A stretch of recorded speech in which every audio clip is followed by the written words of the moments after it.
decades since 1965, 28% of homicides in our state remain unsolved. Each case comes with a story, a family, a mystery. Tonight, we premiere a new King 5 special series focusing on those cases in the pursuit of truth. This is Unsolved Northwest. Reporting for King News Service. From the truest mysteries of our time. And so the second day after it occurred, this still remains the most mysterious skyjacking in the Northwest. D.B. Cooper, who hijacked a 727 jet plane out of Portland, Oregon on Thanksgiving Eve, 1971. To the notorious crimes of the Northwest. But something was new, the name Ted. They premeditated design or intent to effect the death of said Lisa Lee. My chance to talk to the press. Contrary. And the cases that have gone cold. 3 men burst into the business. Their motive was robbery, but it soon turned into murder. Unsolved Northwest is digging through the King 5 archives to help uncover the truth. The name of the robbery suspect has not been released. And up to now, we hadn't heard about any arrests. No. Many unsolved cases are solvable.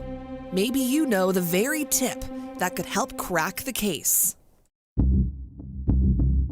I'm Madison Wade. I'm Steve Solis. And I'm Sebastian Robertson. This is Unsolved Northwest. We're a team of journalists dedicating time to help put a spotlight on the cases that are unsolved in the Pacific Northwest. Thousands of cases. We're talking crimes that date back decades. We're talking murder cases, missing persons cases. And the hope is that a lot of times that light that we shed on those cases can actually uncover secrets that have been hiding for, at times, decades. When multiple groups started to track unsolved cases, they started to look at 1965 to 2019. There are nearly 3,000 unsolved homicides here in Western Washington. There are 28% of homicides that are unsolved. 28%. And that's a problem because that means there are a lot of families who still don't have closure.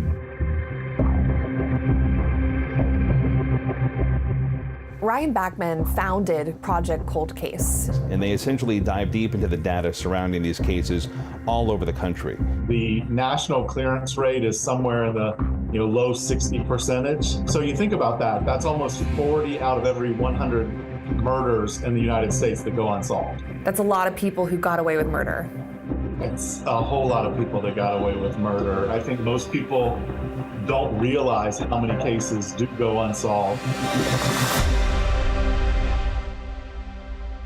It's just a scary thought when you think of all those people out there that have not been held accountable for their actions. Thousands of victims don't have justice. Thousands of family members are left waiting for answers. That's okay.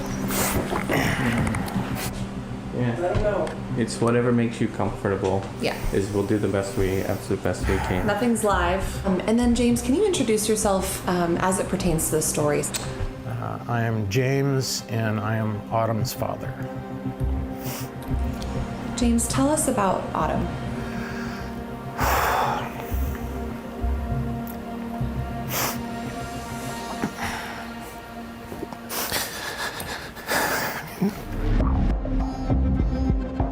Loss is one part of it. Family members are every day praying that there will be a phone call with some sort of answer that could bring some sort of closure. There's a lot of responsibility that comes with covering these cases. That's a really delicate situation to be in. Earning a family's trust is the biggest part of this for me. You quickly find out that this case never left their mind, never left their heart. We're going to be making sure that these victims are remembered and their story is told. And that's the power of what we do day in, day out. After the name Ted was printed and broadcast, there were no more disappearances here. If the skyjacker was lucky enough to survive that jump, reporting for King News Service. In Tacoma, I'm Joyce Taylor. This is Unsolved Northwest.